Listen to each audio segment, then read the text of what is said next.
It's the Church Solutions Podcast, episode number 439. My name is Phil Thompson. And I'm Steve Lacy. Steve, how are you today? I'm doing good. All right, good deal. My volume level sound okay to you? It does sound good to I me. seemed I seemed a little low last time, the last podcast we had, so I tried to adjust a little bit. So hopefully it will be okay for people. All righty, what's new in your world? Um, Not too much. I was just starting to say before we went on that I saw something that may come in handy in the future, and I can't remember who did it, but it was an AI tool that will have your eyes look at the camera when you're on your Zoom meetings rather than looking down at your screen. So I think I heard that somewhere, but I wasn't sure how that worked. Oh, yeah, I think I heard that somewhere. So when you're looking down, it's gonna what, automatically make your eyes look up. I mean, that could look kind of weird, wouldn't it? I don't know. I mean, I have the challenge myself of looking at the camera rather than looking at the screen of the person I'm talking to. Yeah. So, Yeah. so it would come in very handy for me. Oh, there you go. Well, It would sometimes I be, have my notes over on the side. I have two monitors, and so sometimes I'm looking over to the side of my notes. But yeah, I uh, don't, it'd be interesting to see what it does. yeah, no, If okay, your well. head is looking to the right, but your eyes are looking straight You're ahead. going to look like an eagle or something with the eyes on the side of your head. That would be interesting. AI, wonderful stuff with AI happening. Speaking of which, let's before we get into today's topic, let's talk a little bit about the fact that we have a webinar coming up August 20th. It's at 12 noon. You can subscribe to this webinar just by going simply to webinar.streamingchurch.tv.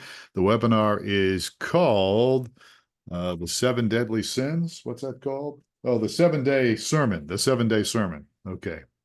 That's what it's called. The webinar. What's this webinar about? This is to teach you how to go for 168 hours from the pulpit, so that you don't have to leave it, and then you'll start your next service on the 169th hour. Okay, so so you said this last time. That sounds kind of weird, kind of confusing. So you want to kind of you Tell want to the change. truth. Well, yeah, you want to change a little at the way you're saying that. I know what you're doing here because I know what we're going to talk about, or at least for the most part. Yes. But you're talking about taking your sermon content and stretching it out so it goes beyond just when you get up and talk Sunday morning. It's Yes. going to carry It, throughout the week. these are a way to keep your people engaged during the week with your message and be right on point, an easy way to have your congregation connected every day of the week to the message that you just taught And the previous weekend. and we're not just talking about sermon video clips here. No. Yeah. So, So, because that's a big thing now, and yeah. it's a good thing, and it is something you can do, but we're talking more than just sermon shorts or clips or something to put on social media. That's exactly right. Okay. So again, people, it's free webinar. It's going to be about a half hour long. We'll do some Q&A, and it's going to be starting at 12 noon on August 20th. That's a Tuesday, and you can sign up by going to webinar.streamingchurch.tv. And, even if you can't make the webinar, sign up for it anyhow. The reason we say that is because, you'll get the recorded webinar then. We're going to record it if I remember to. And so we'll record it and you'll get it in your inbox like the next day or so. Yep. So go to webinar.streamingchurch.tv. I just And, signed up for one today, not this one. uh, I signed up for somebody else's webinar. oh, yeah. Okay. Can't even remember what it was. Okay. Just all of 30 minutes ago, but that looks good. Yeah, that's what happens. All right. So today, I thought we'd talk a little bit about church online chat host or church online web host. And the reason I bring this up is this is, by the way, we're in August here at the time of this recording here in Tucson, Arizona, and school is starting here in Tucson. Actually started last Monday, and then Marana, where I live in that area, they start this week, and people are getting back into the routine of doing stuff.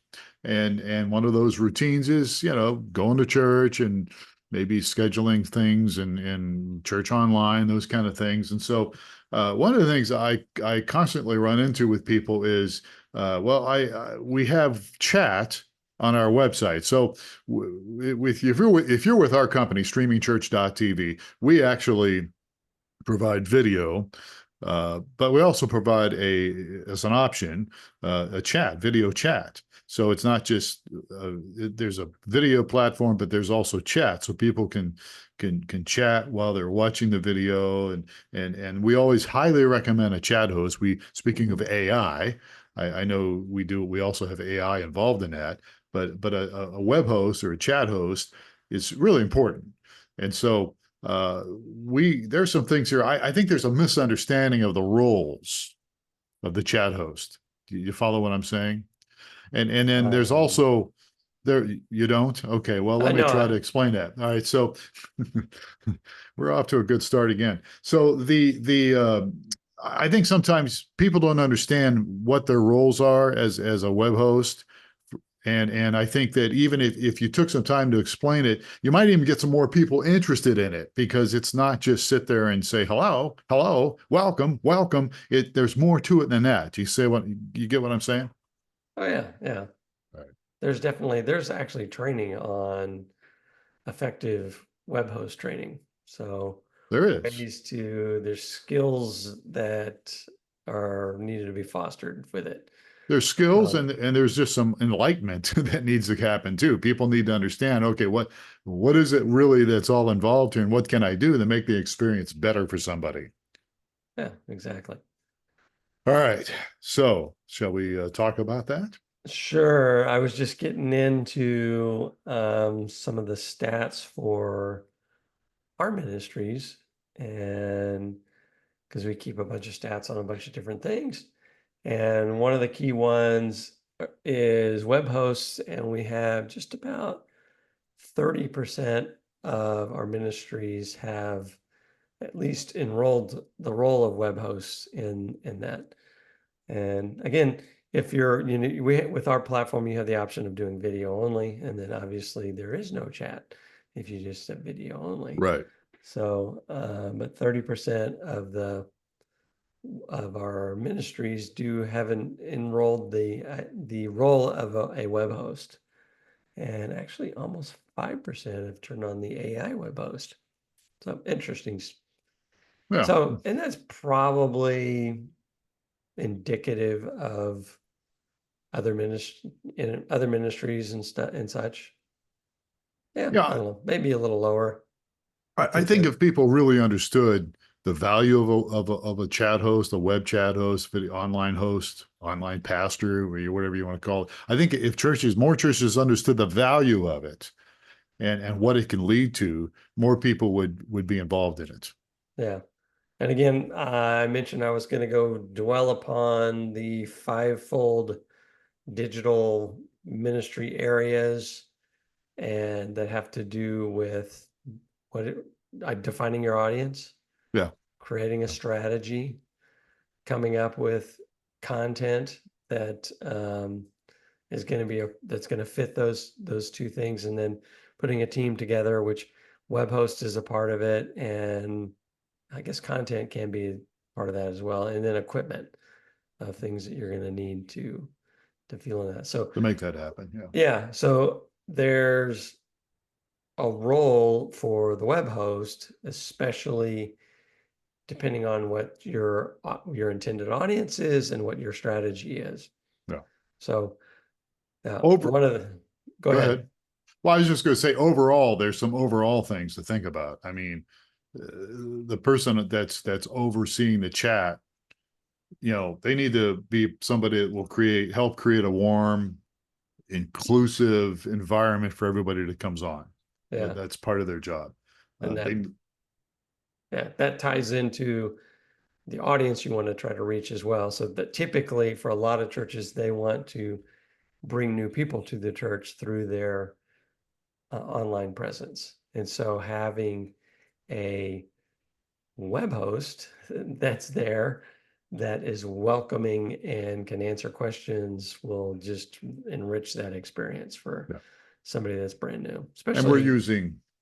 Go ahead. especially against because people that are going to be checking you out are going to be checking other people out online as well. And if only 30, 1/3 of those people have a web host and 2/3 don't, you're at a definite advantage if you're trying to reach new people. That's right. And just to clarify here, we're using web host, church online host, church online pastor, chat. We're used. All these are terms that are all mean the same thing. At least we're calling it the same thing, right? Mhm. So, Yep. because Yep. sometimes we use different things. All right. So yeah, create a good environment, facilitate some really good conversations, meaningful conversations, discussions.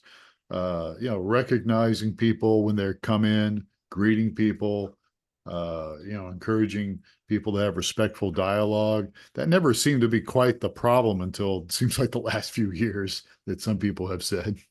But you want to do that. Another area that a church online host needs to be aware of, and that is they need to maybe provide some technical support. I'm not talking high level support here, but I'm talking, some people, they get online, they're new or something, and they don't remember, where do I unmute the audio? Yeah. you know, those kind of things, Yeah. And uh, it's, yeah. go ahead. We run into that too, especially having just enabling chat on your platform is a major benefit because somebody may go in the same thing and go, I can't hear anything. Yeah. And it's either reaffirmed with everyone else online, you're going, right, it doesn't, the audio's out, or it's, you need to turn your volume up, or you need to unmute the video, hit that little green button to unmute your video.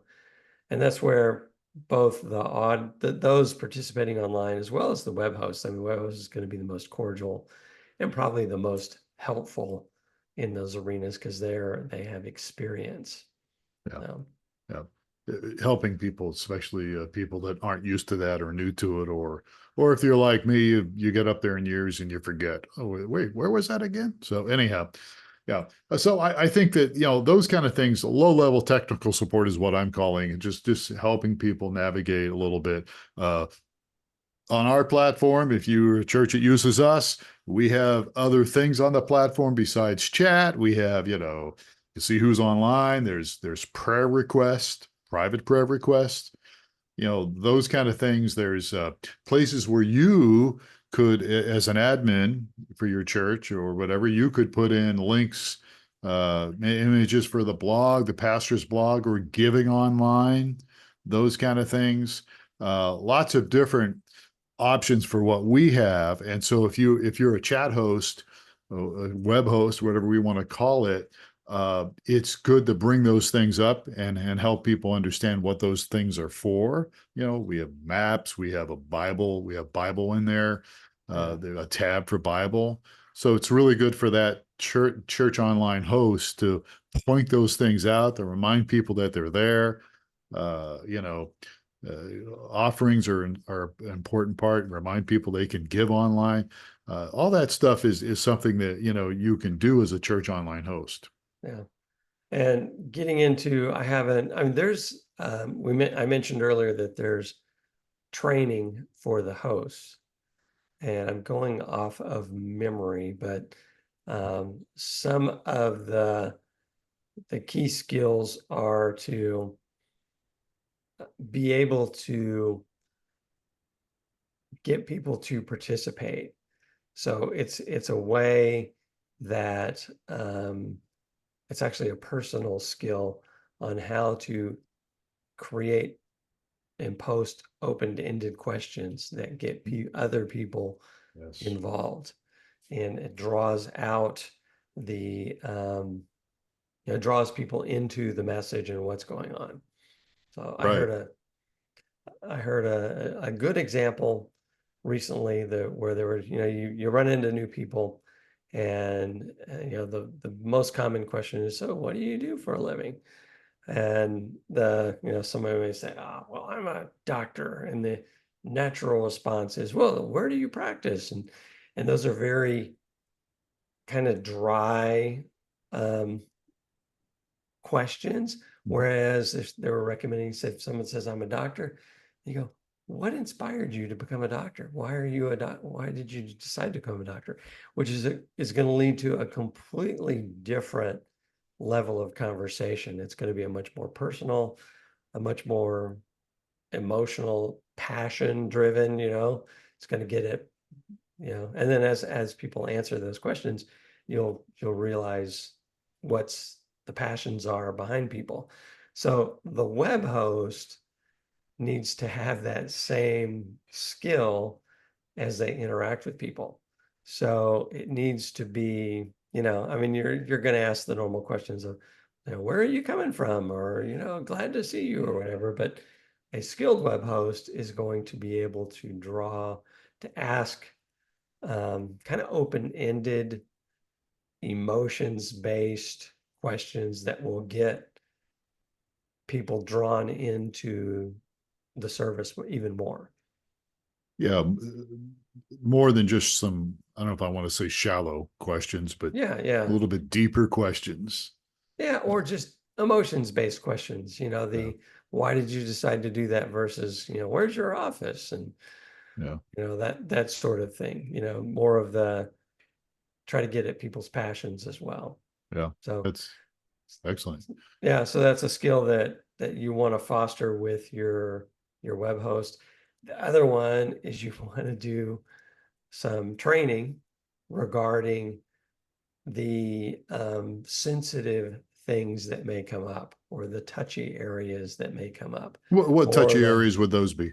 it could be um, as you dive into the beliefs of the church and things Mhm. like that, you want to be well versed. You want to be able to, represent the church well. And then you may run into some people that are new to the faith or not, they're just checking this thing out, and they're combative. And you don't want to, you want to allow people to speak, but you don't want to just start a rage fight like you'll see online, a big Twitter X battle going back and forth. You need to know how to moderate the Yeah. discussion so that things are civil and helpful, and you're driving people you know, to the right answer. Because Yeah. it can get very heated, or you may have situations where people have a really serious need that brought them to the service, and you don't want to make light of it, and you want to address it in a very mature, loving Christian way. So yeah, Yeah. I mean, And possibly providing them some resources to right, get some help yeah, or something. yeah, I mean, something as serious as possibly suicide or even yeah, abuse situations. You want to make sure you have some resources ready to provide for those people that are going through a difficult time. yeah, yeah, exactly. I Yeah. was just watching a program last night on TV, which kind of brought this to mind, and it was having to do with a police chase, and the 911 operator is on the phone with this person trying to evade the police, and she's doing a great job of um, trying to connect with the guy and trying to get him to pull over, and he has a hostage with him, and he's super irate, and he's going crazy. And what was interesting is they had a SWAT team there that was in pursuit of the vehicle. This is just a real life thing that happened in, I guess, Cincinnati a year or so go back. Anyway, and the SWAT guy is on. He's supposed to be like a hostage negotiator kind of guy, and he's on a bullhorn driving alongside the guy, yelling at him. I was just thinking, it's just this guy is not helping, you know. You need to pull over, Ralph, pull over. Ah. Ralph can't talk back to this guy, but he's on the phone with the 911 person. And he's saying, tell those SWAT guys to get lost. I want to talk to you. Anyway, um, has to do with a chat. We're bringing it back to our chat web host thing.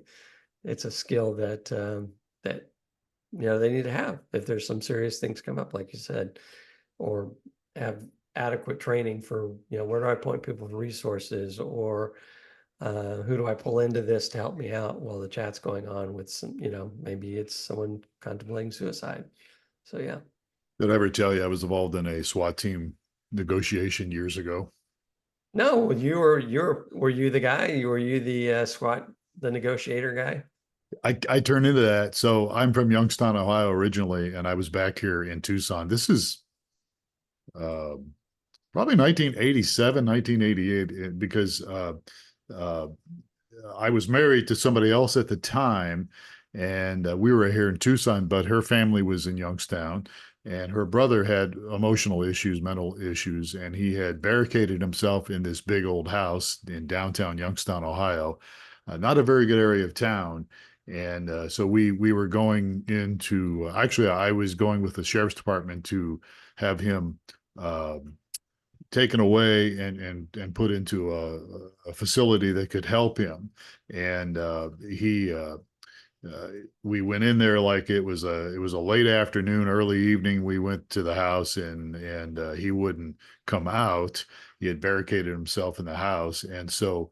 Uh, I don't know why this guy told me to do that, but he goes, "Well, you can go ahead and break in since it's your house. It really wasn't my house; it was my in-laws' house at the time."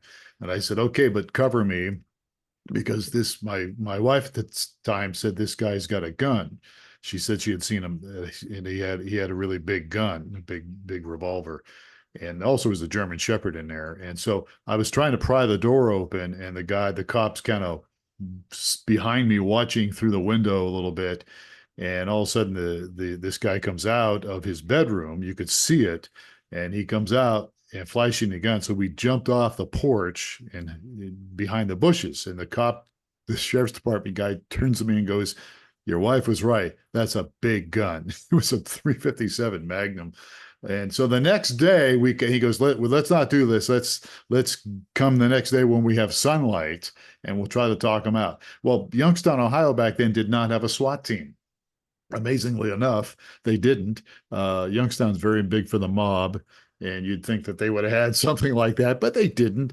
And so they all come with their cops, and everybody's coming there, and TV stations are there, and they give me a bullhorn, and they have me try to talk this kid out. This kid's like 6'4", and he's this big guy, and I wasn't screaming and yelling at him, but I was trying to talk to him gently through a bullhorn so he could hear me, and he eventually came out and he did what I asked him to do. He eventually came out, and Oh, life was good. good. But it was kind of I was actually on TV, and but it's kind of funny because the subtitles of the TV back then, they had me going something like negotiator from Arizona, something like that. And I wouldn't talk to the media. The media tried to talk to me, and I didn't want to talk to them because this was my wife's parents' house, and I just didn't want to get that much. I was already involved in it, but I didn't want to be on TV talking about it. So, but I managed to get him out with a little bit of help from the Youngstown Police Department and the Mahoney County Sheriff's Department. So,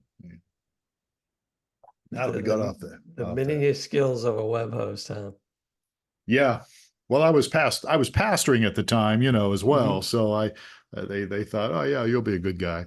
So anyhow, all right. So yeah, you want to definitely have some skills. You want to you want to be up to date on what your church believes. You want to have communication skills. But the other thing, and before I get into this, I just want to mention this again because I say it every time. Today it's not too hard to get a digital switcher and have a camera set up somewhere else in the building and have you as the web host come on the camera. I know that's not easy for some people to do. They don't want to be in front of people, but for those of you who may have a little bit of experience talking in front of a camera, you could break away and do breakaways during the service like when your church does the giving or something, or before the service starts or after the service starts. You could do digital breakaways and actually address your people online. And if you're not good at that, some of the thing, I understand it, but it's not too difficult to do. We're doing it here today. We have cameras in front of you and me in different locations, and you can break away and you could actually address specific things for the people watching online. Mhm. And so I just want to get that out before I forgot about it. Yeah. But anyhow, The- go ahead. The other thing I I, was just going to say was, it's all about connecting people online, right? So, yeah. And churches need to recognize that this is a ministry role that people can participate in. And it's probably one of the easiest roles for people to participate in because you can participate in your pajamas. You don't have to even live in the same town as the church and to be able to be online as a web host. So, we talk about earlier in Tucson here, we had one of our main web hosts was where was he? I was in the Ohio, Pennsylvania area. Yeah. Yeah. I think And he he was in just, Steubenville, Ohio. yeah. Yeah. So he had found us online Yeah. and wanted to get involved with the ministry. And we're thinking, well, you're not going to be able to watch the kids too easily from Steubenville, Ohio. Right. Steubenville, Ohio, but you can be a web host. Yeah. And they took the role very seriously. Was Mhm. it him and his wife Yeah. both? She was involved in it. Yeah. As Yeah. well. And so they were regular hosts Yeah. and or meeters and greeters and participated. They actually did we have they bring them into the service kind of We virtually at one point? we may have done some video with him at one point, yeah. And that's the other thing I wanted to bring up, and that is you can have multiple web hosts. You don't have to have Yeah. just one person, and so you can have multiple web hosts. But yeah, I think we did I think at one point do kind of we had him do something on Skype. That was years ago, Yeah. Like a and Zoom meeting and it brought was him a in and yeah, it was Skype instead of Zoom. But yeah, we brought him in, and we did a lot of creative things, which we don't have time to get into. And some of them worked and some of them didn't. I think I remember at one point I walked around the church or something with a camera on my head or something. Mhm. Uh, we did some creative stuff. And so I guess what we're trying to say here today is just that, this web host, church online host kind of a thing, you can get creative with it. You can do some stuff with it, and it can really add value to what you're doing online. That's what we're saying. You can get creative with it, and we haven't even got into. You could take another step in that you could have a web host or a church online host actually get involved with people during the week if they wanted to with Zoom meetings. We used to do small groups using Skype. We used it was a team viewer at one point. We used lots of different things so that we had people not only watching online Sunday mornings, but we had them in small groups online during the week using those different tools. It's easier now than ever. So there's lots of things that can be done here. You can encourage your members. You can support them. You can answer questions. You can provide prayer for them. You can help them get involved in the church in lots of different ways. And so uh, again, the duties of a church online chat host, there's lots of opportunities there. And I think if people really dived into it, it would add to what they're trying to do, not only online, but for their church overall. Yeah, exactly. We encourage it. We do, because it's really about connecting people, and you can connect people online just like you can in person. Is it better for them to be in person? If they can, I think that's a great opportunity. And as we've said before many times, we've beat this bell quite a bit, and that is, it can lead to people if they're in your neighborhood or in your area. Church online can lead them to your facility eventually, and they can connect and be more part of things. Okay, I think we're done here with this. With these things is, we've got a lot of information on this stuff. I think we've done blogs on it over the last 10 or 15 years. If you want more information on this, we're happy to talk about it. And you can reach us at support@streamingchurch.tv, or just go to streamingchurch.tv. There's a little chat box usually in the bottom right. And if we're not there during the off hours, you can still leave a message and we will get that to you. We will get information to you. We'll respond to you. I want to remind people again the 7-day sermon. It's a webinar. It's free. It's going to be a lot of fun. I'm working on putting this together. Steve is working on it as well. It's August 20th, 12 noon, and you can sign up for it at webinar.streamingchurch.tv. It's free, and even if you don't go, sign up for it anyhow, because you can get the recorded version of it. Yep. The other thing is this all fits into just doing effective ministry online. And we have a free assessment that will allow you to improve in all these areas and make your digital ministry much more effective. So if you just go to streamingchurch.tv/assessment, it's a free assessment, just takes a few minutes, less than 10 minutes to do the assessment. You'll get a 22-page printout on areas for improvement, and just shows you how you're doing in 5 key areas, the 5 key areas I was talking about earlier. Where do they go again to get that digital ministry assessment? streamingchurch.tv/assessment. Okay. All right. You can always go to streamingchurch.tv/resources too. I think it's in there as well as other things. Yes. But other resources we have besides our podcast, our blog, and other things we there to equipment, recommendations, all that stuff. Okay. All right. We're done here. Thank you very much, Mr. Steve Lacy. Glad to be here. All right. It's good to be here, and we appreciate everybody as usual. Please subscribe to the Church Solutions podcast. You'll never miss a podcast. It will come right to wherever you get your podcast from. And, we'd love to get your feedback on this stuff. So, give us some feedback. I'd love to hear from you as well. All right. So on behalf of Steve and the whole team here at streamingchurch.tv, I'm Phil Thompson. Please take care of yourself and each other, and we'll catch you again on another episode of the Church Solutions podcast.